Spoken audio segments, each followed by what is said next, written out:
लोग कहते हैं कि मेरे को गरीब के घर में क्यों जन्म दिया, मेरे को अमीर के घर में जन्म देना चाहिए। जो लोगों की इच्छा के अनुसार कभी भी जन्म मरण नहीं होता है, वो भगवान की इच्छा से होता है। जिस बच्चा की हाथ की कलम से जो लिखवाना होता है, उस बच्चे को अमीर के घर में जन्म नहीं देता है, जबकि वो किसी गरीब परिवार में जन्म लेता है।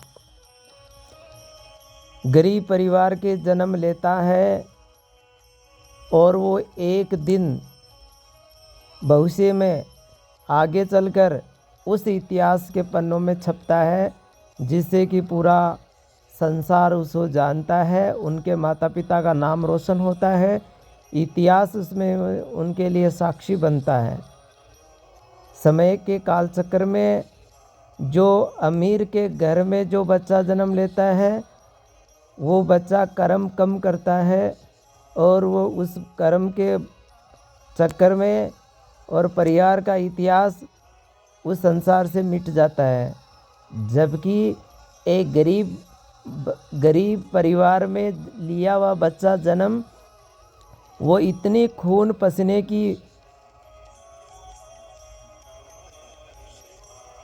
पसीने बहाता है, जिससे कि वो अपने एक एक आंसू के बूंद से अपने जीवन की वो लकीरें खींच के जाता है, जिसे कि कोई भी नहीं मिटा सकते उस लकीरों को।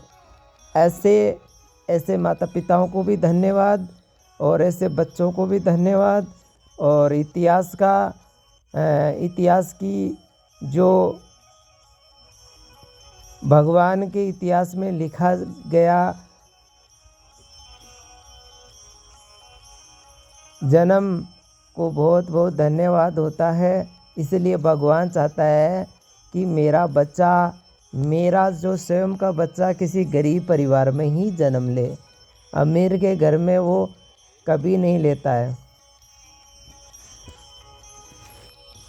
आप कभी भी देख लेना, कहीं पर भी बच्चा अच्छा इतिहास लिख कर गया है, नाम हुआ है इतिहास में, तो वो गरीब परिवार के बच्चा ही है। जो रोटी सुबह मिली है तो शाम को नहीं मिली है, शाम को मिल गई तो सुबह नहीं मिली, शाम को भूखे सोए हैं। ऐसे इतिहास में मिला है।